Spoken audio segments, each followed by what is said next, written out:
Hi everybody, welcome to this continuation of Chapter 4 for our Linux class. This next section we're going to talk about linking files, and there's two types of files that we can link in Linux. There's symbolic or hard-linked files. So let's walk through what some of this means first, and then we'll show you an example and then why it's used. So when we create, remember everything in Linux is a file. When we create files, they can either be or they can be a regular file, or they can be a symbolic link or a hard link, meaning that that file links to some other file or directory in the system. Kind of like a shortcut that you might do with a Windows system. Like put a shortcut on your desktop so you don't have to go through a whole bunch of things to get to it. You can just run it right from there. So in a hard link, two files share the same data, and a symbolic link points to another directory or file. When we use the ln command, it stands for link, to create a hard link or a symbolic link. And then we supply, I've got to add a or here, and we supply it with two arguments. So the hard link example would be, you would do ln file1 file2, and that would create a hard link. Or if you're creating a soft link, you would do ln -s file3 file4, for example. And the S would mean a soft link or a symbolic link. There's a couple different names. They're called soft links, symbolic links, or sim links. And then without that -s option, it's a hard link. So before we can understand and look at how to create those, there's an explanation in the book on the main sections of the file system. So just to go through that real quick and read that section or listen to what it is here, this is explaining how your file system stores data, or how your operating system stores data. So a superblock is the section that contains information about the file system in general, such as the number of inodes and the data blocks and how much data a data block stores. So the size of a file. Inode tables consist of several inodes, and an inode stands for information nodes. Each inode describes one file or one directory on the file system, and typically has a unique number unless it's a hard link. Hard links share inode numbers. So when we look at files, if I'm on my, let's see where I am right now. I'm in the root directory because I'm authenticated as root. When we do LL to look at the long listing of a file, we can see permissions and when it was created, and this is the size. But if you do ls-I, you also get the inode number here in front of it, and then you can see those are the unique numbers. It's basically a pointer to where that block of data is stored in the file system. And likewise, you could do ll-I and get all of the same information, like the permissions, and then this first column here would be the inode for that number. So these, and then here we see the links that are created, either symbolic or hard links, and then the number of links that that file contains. When it says 1, then there's no links to that file. So 2 would be a link that you'd set up, and we'll see that. So ll-I to see inode numbers for a file or directory.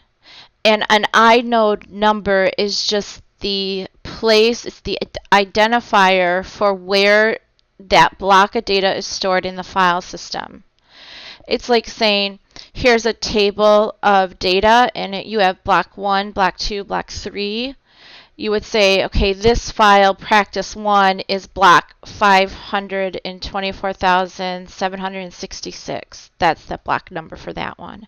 And then practice 2 is a few blocks before that. So every file is identified by its own block, and then there's data that's stored in each block. When a file is deleted, only the inode is deleted and the data itself is stored in the data block. So when you delete files, those nodes are done. The data's still there. The data gets replaced when the system needs to store something else in there.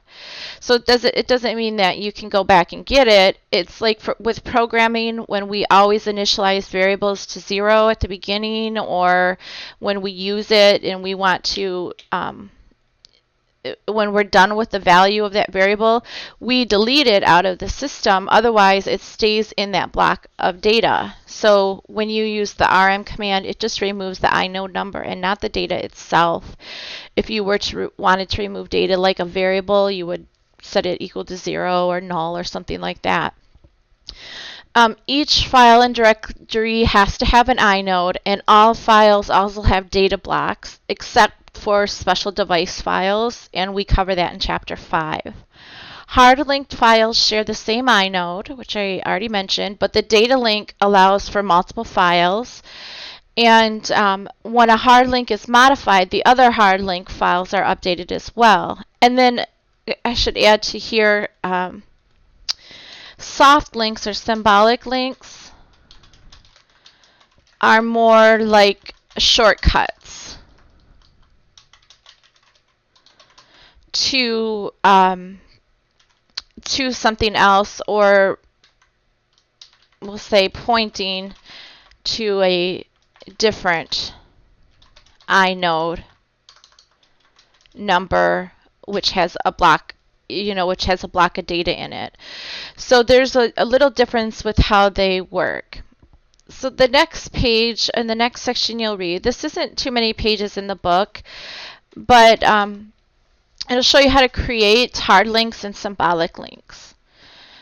So let's go to our user1 home directory. The easiest way, I don't want to do this as root, because as root you could accidentally make a hard link to a directory, and directories are normally only hard linked for file. Well, hard links are typically reserved for files, and symbolic links you can use for files or directories. Root is the only user that can create hard links. So, turn off the heater down here. So I don't want to be root while I'm doing this, because I don't want to accidentally create a hard link for a directory. So I'm going to go over to user1, and then I'm in the root's home directory. So I want to go to my home directory as user1. So I'll do a cd tilde and then a pwg just to make sure where I am. And then what I want to do is navigate into my documents directory, into my CIS 132 directory, and then into my chapter 1 directory. So if you follow the last videos, you have the same structure set up, and otherwise you can just watch along or create those directory structures by going back and watching the videos. So I just navigated to there, and then I'm going to see what files I have in here. I'll do an ls. Well, let me do an ll-i so I can see the inodes and then the long listings. So I have two files, sample1 and sample1-2. I'm going to create another file called file1. So I'll just use my touch command. And now, same thing, it creates another file. It gives it a different inode number because it's stored in a different location. And then I want to create a hard link for file 1 called file 2. So I'll say link ln file 1 space file 2. And then by just doing that, what you then create is another file called file 2, which is a hard linked file to file 1. So you can see when I do LL-I, they share the same inode. So any changes that you make in one file then get automatically put in another file. They're linked together. You could also do ls-f. Well, let's see. Nope, that only works for symbolic files. You'll see an ampersand sign or the @ sign, and that will mean that that's a symbolically linked file. So let's see, if I modify file 1, so I'm going to go into VI and go, well, I'll go into, you could go into file 1 or 2, they're linked, they're the same file basically. I'll go into file 1 and I'll say I'm entering data in file 1. Hi. And then I'll save that and exit. WQ from last line. So what I did is I hit escape colon WQ and then I'll hit enter. And then I'll run my command again, LL-I. And what you'll see now, first, a couple things. First of all, file 1 before this column right here, when you do LL, shows how many links you have set up. So it went from 1 to 2 because now there's 2 files associated with that file. That means that there's a link. And here, the size, when I typed in that sentence, it changed from 0 to 35, and all I did was edit file 1. But if I cat file 1 to see what's in it, I'm entering data in file 2. And then also if I cat file 2, it has the same thing. So I've linked those 2 files, so anything I make in one gets put into the other file. Okay? So those are hard links. And then remember, directories are not normally hard linked, only files. Deleting one file does not delete the hard link, so that's kind of important to know. If you wanted to do, if you did RM on file 1, file 2 will still exist. And you can still edit it, do whatever you want with it. But if you, likewise, if you remove file 2, file 1 still exists. So they don't delete the hard link that's set up. Remember to use the -I option to see the hard link. So you could do, this is ls-I, or if you want to do the long listing, you could do ll-I. Or if you wanted to do it the long way, you could do ls space -li. That's the same as ll-I. So that's how you see the hard link. Now symbolic links, these, let me clear my screen so we can go back up to the top. And I'm going to create a symbolic link for a file 3. So let's create a quick file called, I'll do touch and I'll call it file 3. And then ls, well, I'll do ll-I. And you can see file 1 and file 2 we're done with. Now we created file 3. It has a different inode. That's the reference number for where that block of data is. If I want to create a link for file 3, I would do ln space -s, and then I have 2 arguments. I would do file 3, and then what I want to name this symbolic link is file 4.